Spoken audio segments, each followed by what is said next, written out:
In this video, I wanted to share some songwriting advice that I've gotten over the years that I consider to be pretty essential. In fact, I consider all of this advice almost every single time I sit down to write a song. It's usually pretty relevant. So I'm going to go over a couple tips that I think can help you write better songs. And if you're wondering what bathtubs and showers have to do with good songwriting, it's probably not the reason that you think. The first piece of advice that I have is to try and figure out if there's a way that you can use the word you in your song. As songwriters, we tend to default to using the word I when we're singing about experiences that we've had. And occasionally we'll talk about you, the listener. But when I look back at some of my early songs, I found that I was only really using the word you to talk about you in relation to me. It was a little bit of a selfish songwriting process. When you use the word you create a much more empathetic environment for the listener. The next thing I do is I try to write the chorus first. When I'm starting a brand new song, I'm trying desperately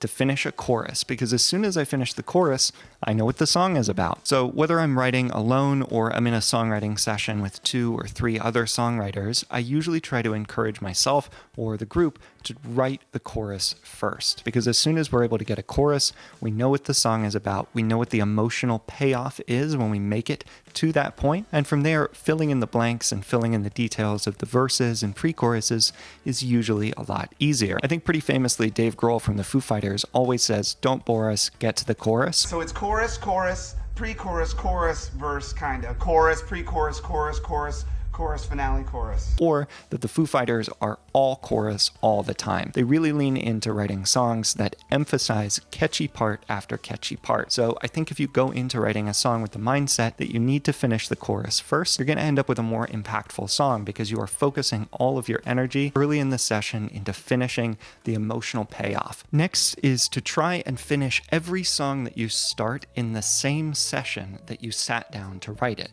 I don't know about you, but for me, anytime I try to come back to writing a song later, after I've already started, it's impossible for me to get back into that same emotional headspace that I was in to try and finish the lyrics properly. So I usually have a rule of thumb that if by the end of a writing session, I haven't finished the song that I started at the beginning, it usually ends up in the trash pile. The next piece of advice is try to engage all of the senses. In the chorus, it's fine to have a pretty boring, emotional chorus that doesn't reach into a lot of interesting lyrical territory. There are obviously exceptions to this rule. I'm thinking about pop songs like maybe Cake by the Ocean. So you don't usually hear the word cake in a chorus, but in a lot of songs, the chorus isn't where a lot of interesting lyrical ideas happen. It's really just a big emotional payoff. So in the verses and the bridges and the pre-choruses of your song, I think it's really important to try and add some spice and variety and really engage all of the senses. What is this character in the song seeing? What kind of room are they in? What are they smelling? What is the night like? Is it dreary? Is it bright?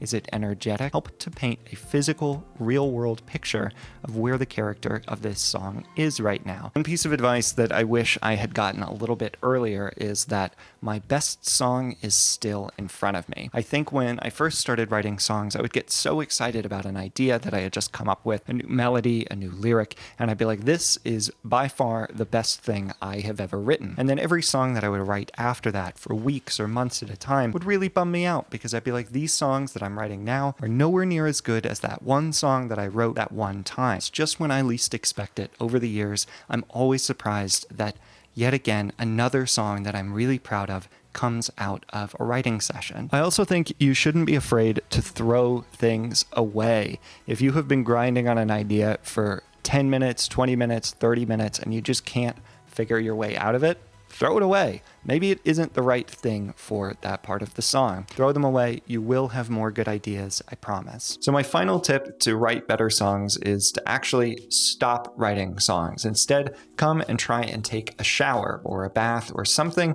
that gets you out of your studio, out of your office, out of your bedroom, and into a brand new environment. There's a good chance that when you're in the shower, you're probably not on your phone or distracting yourself, and you can let your mind wander. which is really helpful for finishing songs. If there's a lyric that you can't quite figure out, or there's a melody that is stuck in your head but you don't know what comes next, getting into the shower, I've always found, is a great way to refresh some of the chemistry that's cooking upstairs and help you figure out exactly how to finish the song. So that's it. There you have it. Those are my songwriting tips that I've gotten over the years. I hope they help you write better songs of your own. And if you have any songwriting tips that I missed in this video or things that you do that help you write better songs, leave them down in the comments. I'd love to read them and share them in the next video. Thanks for watching. I'll see you around.